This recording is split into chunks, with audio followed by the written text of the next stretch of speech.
Nah, ketika saya langsung dilantik jadi bupati, pertama yang saya ingat adalah bagaimana susahnya orang miskin untuk mendapatkan jaminan pendidikan dan kesehatan. Maka saya langsung kerjasama dengan PT Askes, semua penduduk harus punya premi asuransi seperti saya swasta punya. Sehingga ketika dia sakit, sampai obat, dari ambulan, dari ICU, sampai lahir sesar, sampai obat, harus dibayar oleh perusahaan asuransi.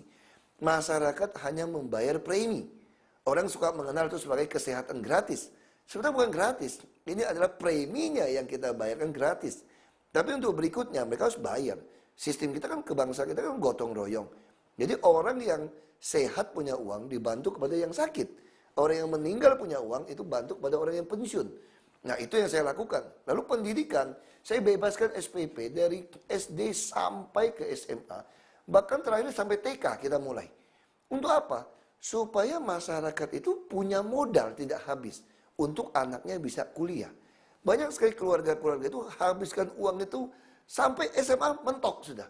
Karena adik-adiknya juga banyak. Bayangkan kalau 3 anak, ada SD, SMP, SMA. Itu membuat, jadi kita daripada melakukan bantuan langsung tunai, itu yang kita lakukan. Kita membantu orang yang mau menyekolahkan anak. Lalu orang sakit tidak boleh jadi miskin.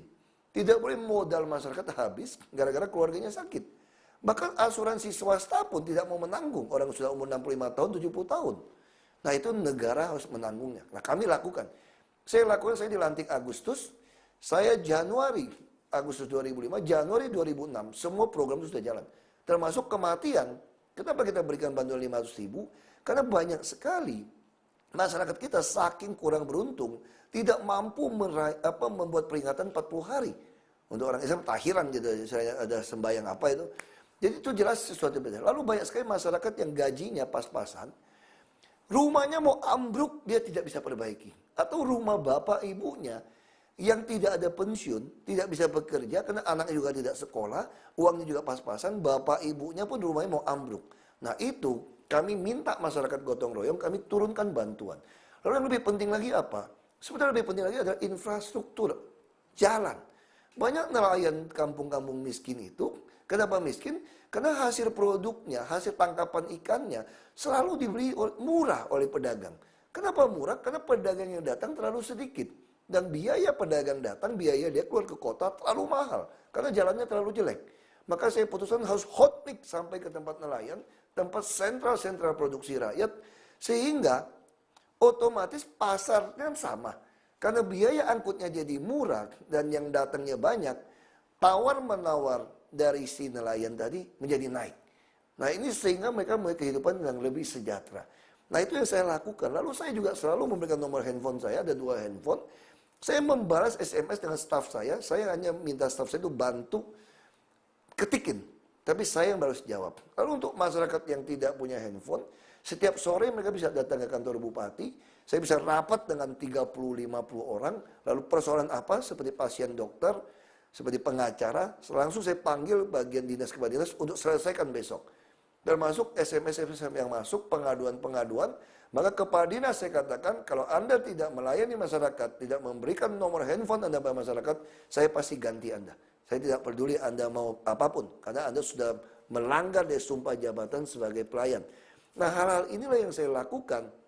Lalu orang mulai berpikir, apa yang hebatnya si Ahok? Hanya 16 bulan jadi bupati. Saya katakan, tidak ada gunanya Anda jadi bupati 10 tahun, kalau Anda hanya ke Jakarta terus setiap hari kerjanya.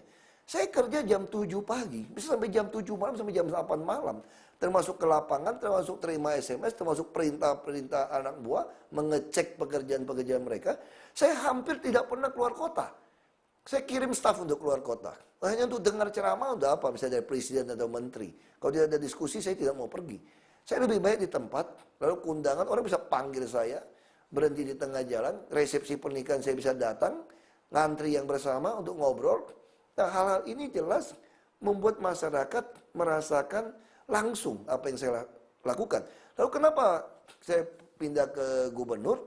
Karena gubernur yang lama dijatuhkan dengan kerusuhan 5 Oktober 2006. Nah, saya sedang mempunyai sebuah target. Saya ingin jadikan Bangka Belitung menjadi provinsi pertama di Indonesia yang memiliki sistem jaminan sosial nasional. Jadi bukan hanya jaminan kesehatan dan pendidikan, tapi juga jaminan pensiun, kematian, dan hari tua.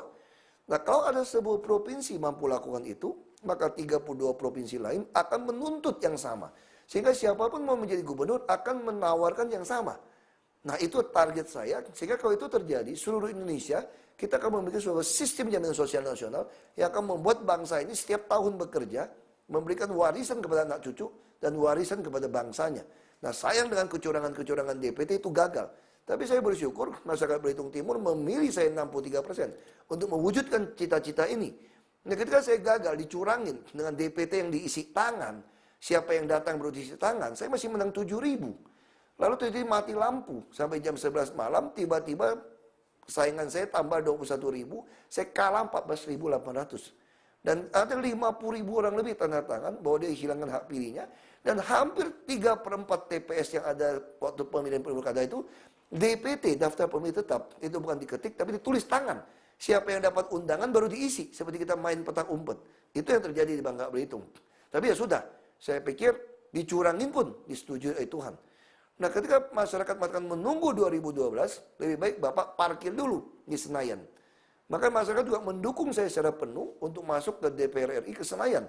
Untuk menunggu kembali menjadi gubernur kembali, untuk mewujudkan cita-cita ada sebuah provinsi dengan sistem jaminan sosial nasional tadi.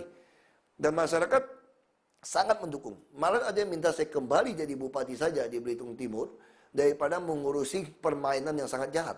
Nah, tugas saya di DPR adalah menyiapkan undang-undang pemilu kada, jangan sampai yang berani curang, yang korup, yang menjadi pejabat daerah. Maka seluruh pejabat harus diperiksa hartanya.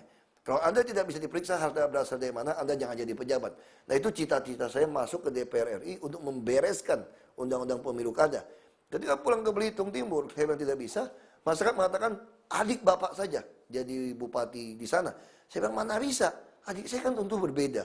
Anda cek dulu. Masyarakat mengatakan kami yakin hanya keluarga bapak yang berani mengorbankan diri untuk supaya kami bisa menikmati keadilan sosial bagi seluruh rakyat Indonesia sesuai sila kelima Pancasila.